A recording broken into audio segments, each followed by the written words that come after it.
you very much for joining us. Always a pleasure to have you on the show. Where do we go from here? Because it looks as if the British government really determined to use Africa, or African countries as it were, as a place to dump what it doesn't want on her shores. Good morning, Jones. It's a pleasure to be here.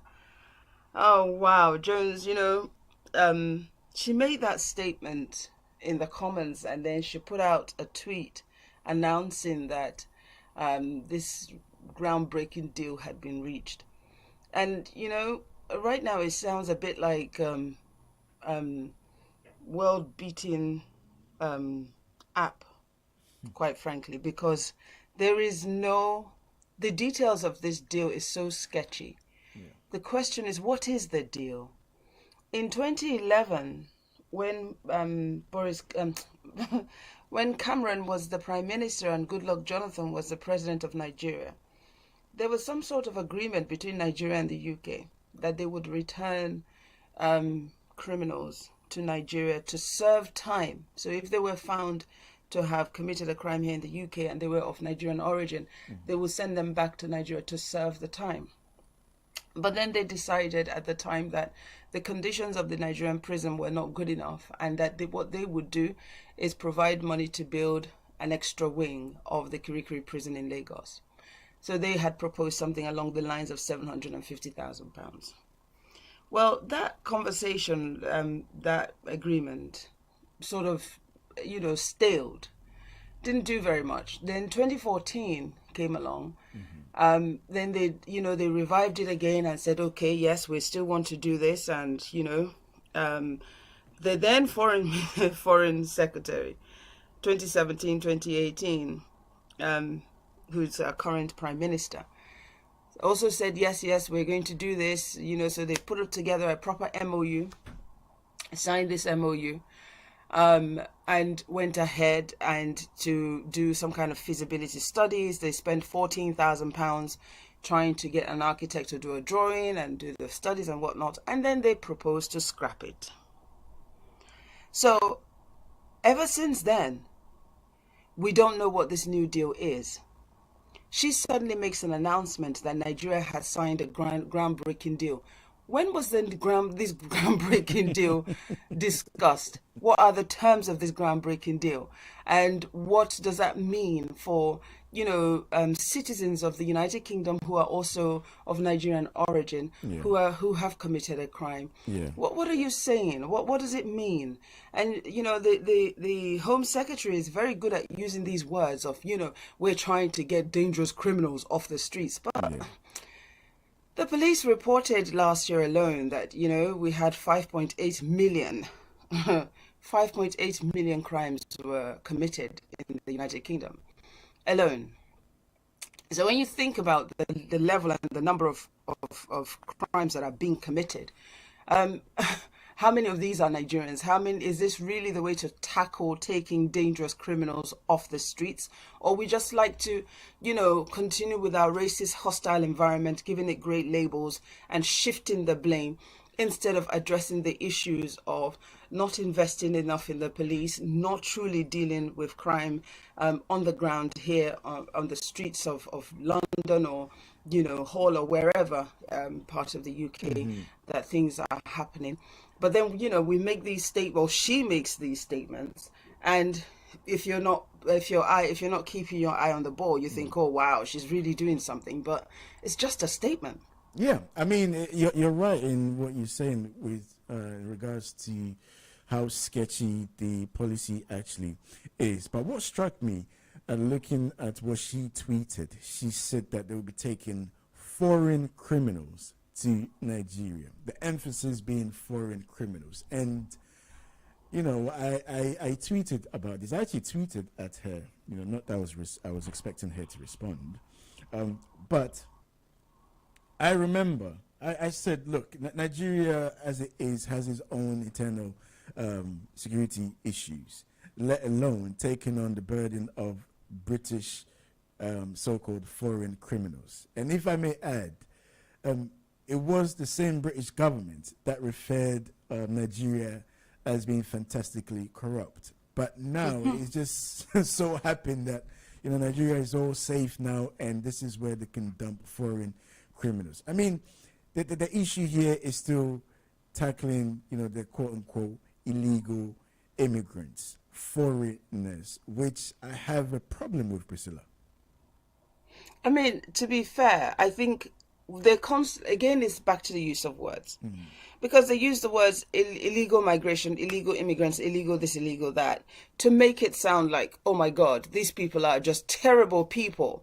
They've just come to, devour our country. No. At what point do these people become illegal? These are some of the things that we have to start looking at now. Because if somebody comes into the country seeking asylum to be here, it's their right to come and do that. Yeah. That process does not make them illegal. It doesn't mean to say that they can't do it. So when they say illegal migration, illegal immigration, they play on words to quite literally gaslight the population, get everybody all up in arms about these criminals or illegal immigrants that are coming in, as it is so labeled. And it's not really addressing what the real issues are. Nigeria has been known once upon a time when they send non-Nigerian citizens to Nigeria, they would usually just send them back and not accept. So I'm not sure, though, what this administration will do or what they have done or what this, as I said, nobody seems to know the terms of this agreement. It's not written anywhere. It's not. I've seen so many newspapers are writing on it, but nobody's able to say this is the terms of the agreement. I've been to the site for the Department of Justice to look for this agreement. Nothing of it, but you will find all the other conversations about the previous handshakes on this issue. So I really don't know. I think I'm not sure that they're going to win with this one, because I think people are waking up to their use of words and becoming quite irritated with the whole idea of, just throwing everybody out of Britain because, we're such great saints and, let's just send them off to Africa where we dump all our rubbish. Is unacceptable. And where, finally, on this particular story, Priscilla, the responsibilities of, we can say Africans, because first we had Rwanda, now Nigeria. First, initially, we were told it was either Rwanda or Ghana, and, to send, quote-unquote, illegal immigrants there. But Ghana did not stick. Looks like Rwanda ain't going to stick either. Now Nigeria, the responsibility of African leaders to be able to, object to such policies or proposals. Well, it is their responsibility to object to it, and I think it's high time they begin to speak up. Because I think it's time now that we all begin to understand the origin of these problems. Because I think if we understood the origin of these problems, then we'll be able to address them properly. And it's when the African governments begin to speak up about what they are experiencing, or what, for instance, let's just say, let's look at Syria. The war that took place in Syria, we cannot deny the role of the UK in that war.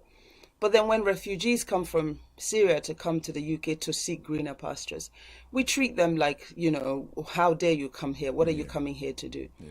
Have we forgotten the fact that we participated in a war that rendered, took away their homes and their livelihoods and possibly killed members of their family, destroyed their country? And if that hadn't happened, would they be knocking on your door for help? No.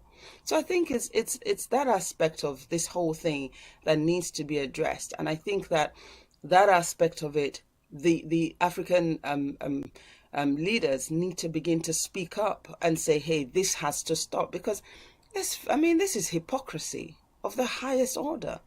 How do we go along? We destroy a country, you reduce them to nothing, and then we say that they want to come and take our benefits, they want to come and occupy our country. They're coming here to commit crimes when we have committed heinous crimes in their country. How do we justify that? Good question, Priscilla. We'll keep a very close eye on this particular policy and see if we get any more details because it looks like the government have decided to sit on it. Nothing new with this particular government, I must say.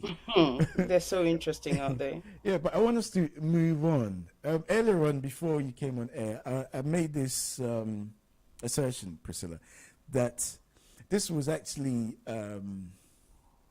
an American government official that said this. He said it's easier to persuade an American citizen that democracy can be achieved anywhere, anytime, any place. And change of regime can be done at a click of a finger. And I can see that with this next story. This is where police of Nigeria have rescued 77 people, including children, from a church where they were told to come and wait for the second coming of Christ. And, the issue here is, to do with religion. Why are we so gullible to believe in such things, and to the point where a lot of these pastors, these churches are getting away with this? I've long said that we need to, somehow, I don't know how we can do it safely, but there needs to be some kind of policing of the church somewhere, somehow. We saw this with David Waco in the desert in the United States. We've seen this, I think it also transpired somewhere in Brazil. We're seeing this over and over again where people are saying to others, rapture is going to happen on this day. And then people believe them. I think, the primary problem here is that humanity, as human beings, we outsource our belief and our trust in God to the man of God. So we wind up trusting every word he speaks to be gospel, to be the truth, to be it. And then you find out, but then people no longer take the time to read the Bible for themselves, take the time to understand what God is saying for themselves, take the time to connect with God on these issues. And so as a result of that, they are easily taken away in the when the man of God comes to say, this is going to happen on so and so day, then they jump right at it because they trust his every word, they believe him. So whether he's lying or he's telling the truth, they are none the wiser because they have chosen to remain in a state of ignorance of what the Bible says. And as a result of that, there were 77 people here, 23 of them I think were children. Unbelievable that, for months they've been hidden in this place waiting for rapture. And then the date he said rapture was going to happen didn't happen. So he says, oh no, we've changed the date. I mean, at that point, at the point of saying, no, the date has been changed, they should be asking questions and they should be saying, hey, come on. You've changed the date to what? God changed the date? What? Are you the only one he told? Are there everybody else on the planet? Why are we only 77 of us here? But that's unfortunate. And you see a lot of these preachers taking advantage of people and the fact that people invest so much trust and belief in them, not sadly. Priscilla, always a pleasure talking to you. Thank you very much for joining us. Thank you so much, Jones. Always good to be here. Have a good day. You too. That was Priscilla Awuah. Priscilla is a broadcaster and also a political analyst. You can also call in on 07787939958. Hello, what's your name and where you calling from? What would you like to say? Good morning, sir. My name is Kitty Austin. I'm calling from London. Hello. Hello. Hello, this is Kitty Austin. I'm calling from London. Okay, Mr. Yosef, what would you like to say? I want to join the conversation because these days are so plenty stories in Ghana. So whatever you want me to talk about, I'm ready to do so for my part. Maybe we can begin with the government of Ghana's decision to opt for the IMF bailout? Well, thank you very much. I mean, I'm surprised the government is now going for IMF bailout when they have condemned that idea for a long time. I thank God that they have failed and they are now going to IMF, International Monetary Fund, for a bailout. I thank God that the government of Ghana is now coming to its senses to realize that we cannot do without the support from IMF. And in fact, the reason we are going to IMF is that we have disorganized ourselves as a country. The NPP is proud. It's just simply proud. It has disorganized, it mismanaged the economy to the extent that even ghosts of MPP have got so many billions of properties in Ghana. People who are dead, who have served MPP, they've gone to the graves with so much wealth and properties that are not supposed to have happened. It is not control. And if ghosts have stolen from Ghana, then what about the MPP people who are alive? This is the biggest question they must answer until the end of our lives. MPP. But Mr. Yosef, if I may ask you, this will be the 17th time that Ghana will be going to the IMF. Isn't there a fundamental issue here? Because earlier, I don't know whether you were able to catch my interview with the economist Daniel Asibote in Ghana, where he alluded to the fact that by his calculation, it looks as if every 3.5 years, Ghana would definitely end up going to seek an IMF bailout. There must be something inherently about the way in which government run the affairs of the country. Absolutely. You see, the fact is that we are a developing country. We must not be proud, but we are proud. NPP is proud. They condemned their predecessor, Kwame Nkrumah. They condemned everything Nkrumah did. And Nkrumah said, the black man can manage his own affairs. NPP has come to disprove that we cannot manage our own affairs. Yet, we've got a president who can travel in a rented or hired jet at a cost of God knows $12,000 per hour. Is it not a very stupid way of spending our money?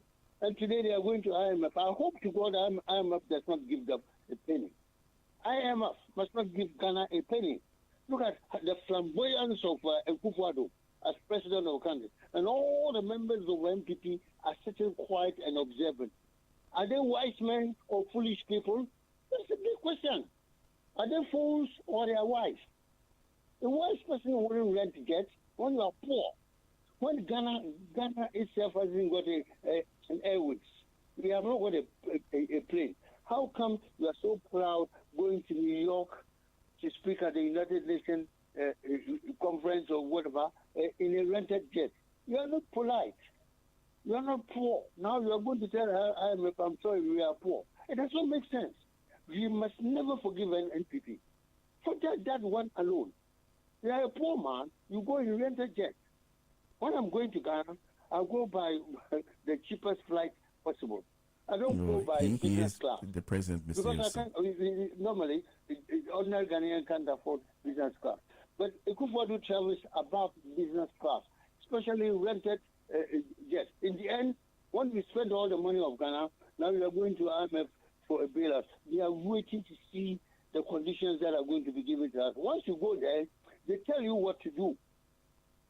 And I said to you, Nkrumah said the black man can manage his own affairs. But Mr. Yos, I just want to push you back a little bit because my initial question to you was clearly there must be something systemically wrong in how successive governments have dealt with Ghana's economy, because this is the 17th time of seeking bailout from the IMF. It's not just about this particular government. The Mahama government also went for the IMF bail. Akufo-Addo's government is also going for the IMF bail. So what is it that is actually perpetuating this position from governments that have come in to rule Ghana?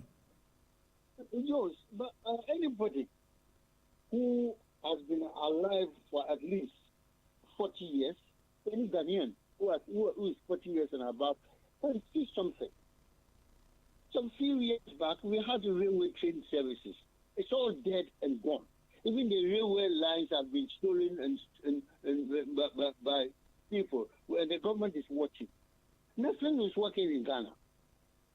That is the only thing that is working in Ghana is NPP telling us we are breaking the 8-year cycle. God forbid them. May God forbid them. Our God in whom we serve. Forbid them. Disallow them. And bring a proper party like my party, Progressive People's Party. We think sensibly and we want to come and change Ghana. And I'm telling you the truth. We have seen NPP, we have seen NDC. Both of them are doing the same thing. They're doing the same thing. When we had the general elections, what did Rollins not say before he died? Ufosu, that boy, Felix Ufosu, whatever, he bought £1 million of properties, one for his wife and one for himself. Even J.J. Rollins, the former president, said that. And we discarded that. They are doing their stealing, they are thieves. We've got thieves in MPP, thieves in NDC.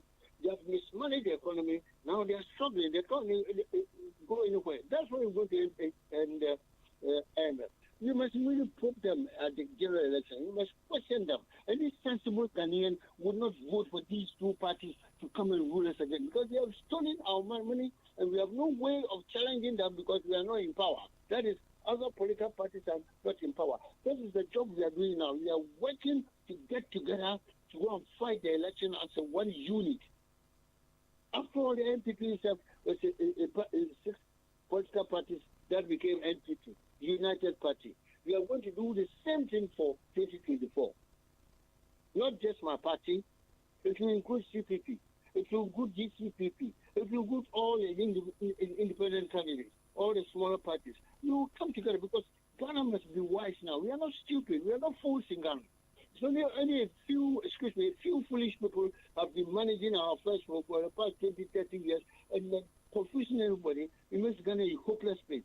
If Ghana is a place where we can even grow wheat, we are now looking to Ukraine, that is at war, to supply us wheat. We got arable land by the grace of God. We haven't got the brain to use it. If you go to Kwame Nkrumah University of Science and Technology, we got agriculture department there. Can they not facilitate the growing of wheat and all that in Ghana? So let me just ask you finally, Mr. Yosin. Sorry? The MP, his name is Frank Ano Dompre, who is the MP for Adwajiri in Sawemi, posted something on his Facebook alluding to the fact that it's not just Ghana that's going to IMF. He posted an article from CNN saying that IMF says half of the world have asked for a bailout. Thank you. That man shows this. He has not read his history properly. I'm not surprised. A little learning is dangerous. I'm telling you, a little learning in all situations of life. That shows how badly educated that man is. He could be a PhD, we don't care. He didn't study it properly. He just got a certificate. Any sensible person who could be an illiterate can direct the good cause for Ghana to go. I'm telling you the truth. We've got a good land that we can turn around to be producing for the world. We will have billions and billions of money in foreign exchange. We will never need to go and borrow. But it's only a fool. Finally, it is only a fool who, in the midst of water, is crying for being thirsty. Bob Marley said it. We are fools. We got money, we got rich land, and all that God has given to us. You say, please, we are poor. We are not poor. Ghana is not poor.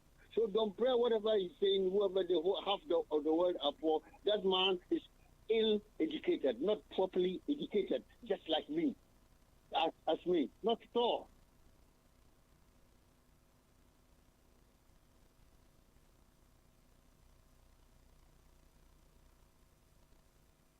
That was Mr. Kit Yosin, chairman of the Progressive People's Party, UK and Ireland, sharing his views here. Interesting. But we'll continue with the issue of Ghana seeking IMF bailout. Tomorrow, too, we speak to another economist on this particular subject because, as Daniel Asobote was saying earlier, when you go to when you seek IMF bailout, there are conditions that will be attached to that bailout, and money that will be released to you will be in installments. And one particular policy, because IMF bailouts or the conditions attached to the bailouts stifles the government. So whatever social interventions the government has embarked on will come to a halt. And one of the main policy that he touched on was the free SHS, which was arguably the policy that won this government's second term. And we're all aware that the free SHS is not perfect, but it is working. It's giving children the opportunity to also further their education, relieved parents of some hefty amount of school fees that they have to pay. So the impact on free SHS with the IMF bailout. We'll discuss that at length tomorrow. But for now, we're done for another day. Thank you very much for tuning in. And once again, my apologies for the technical issues that we encountered earlier on. But hopefully everything has been resolved. And tomorrow will be much, much better. Tell a friend to tell a friend to tell a friend to tune in. My name is Jones. Thank you very much for staying tuned. All being well, I'll see you tomorrow. Whatever it is you're doing today, look after yourself and stay safe.